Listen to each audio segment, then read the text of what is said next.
J'ai une jolie robe en soie, azalée sur ton petit pois. À Noël à Pâques, au jour de l'an, c'est la robe des grands moments. Mon mari me l'avait offerte à la naissance de Gilberte. Gilberte a 11 ans maintenant. Une autre exposition fort intéressante faite avec le mouvement Environnement Sainte-Marie-Salomé. Et puis, elle porte un titre très évocateur, un cadeau pour la Terre. Elle a, la Terre, une équation qu'il faut respecter. 5R plus C égale 0. Je vous explique les 5 R.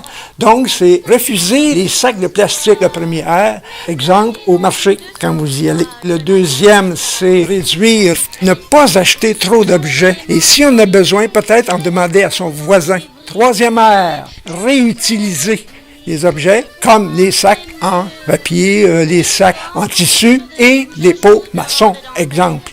Le quatrième R, remodeler, refaire des vêtements, faire des bijoux avec des pierres, sculpter des morceaux de bois qu'on trouve.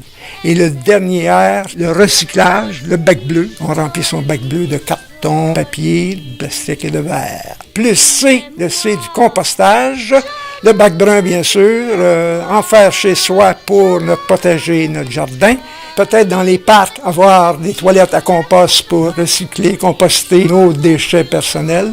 Et l'ultime cadeau à la Terre, soi-même se composter en étant mort, incinérer nos cendres dans une urne avec du compost et on plante un gland, exemple pour un chêne, et au-dessus de notre corps mort, poussera un magnifique arbre pour la nature. Quel beau cadeau! Il m'avait dit, en me l'offrant, c'est un petit modèle classique, toujours de mode et très pratique.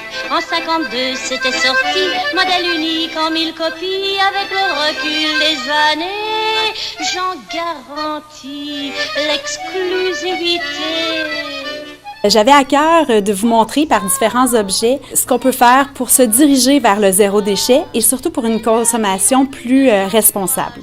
Alors, par des petits gestes très simples des fois, on peut donner un cadeau à la Terre et aider les gens qui nous entourent. Mes coups de cœur, lorsqu'on fait le lavage, on a toujours besoin d'une sécheuse. Si on veut zéro déchet, utiliser une corde à linge. Moi, j'ai un petit garçon qui a des allergies, alors j'ai découvert les balles à séchage. On peut mettre des huiles essentielles sur ces balles, ça nous empêche d'utiliser des petites feuilles à chaque fois qu'on fait un séchage. Mon deuxième coup de cœur, zéro déchet ou aussi la consommation responsable, consommer local. La ferme Desmarais-Levasseur qui nous vient en tête tout de suite. On peut bien sûr acheter les fruits et légumes, mais on peut acheter leurs conserves, on peut rapporter les pots. Alors, on se dirige de plus en plus vers le zéro déchet.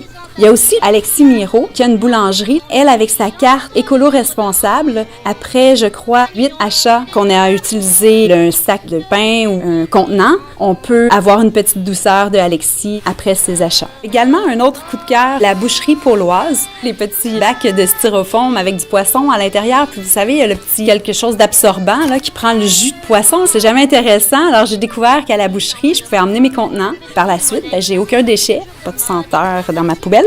Mon autre coup de cœur, c'est l'épicerie à tendance zéro déchet à Joliette, les 3 fougères. On apporte nos contenants, pèse nos contenants et on achète ce qu'on veut. Farine, légumineuses, du savon pour le corps, du savon pour les vêtements. Ce qui est plaisant, si vous voulez avoir le summum de la consommation responsable, vous pouvez acheter des biscuits à pain d'épices, faite par la Guilde de pain d'épices. Vous avez fait votre achat sans déchets avec votre contenant. Vous avez acheté local et vous avez acheté le petit pain d'épices qui permet aux enfants l'apprentissage par la lecture. Pour terminer, je voudrais vous parler d'Ecosia. Ecosia, c'est un moteur de recherche qu'on peut utiliser pour faire nos recherches sur le web. On n'a aucun sou à dépenser. Lorsqu'on a fait environ 45 recherches, ils plantent un arbre. Les responsables ont quand même fait un petit cherche-et-trouve pour permettre aux gens d'explorer les 5 R et identifier les grandes catégories pour avoir zéro déchet. Vous pouvez voir cette exposition aux heures de la bibliothèque. Donc, allez sur le site de la bibliothèque. Vous pouvez voir, donc c'est ouvert à tout le monde et vous êtes les bienvenus.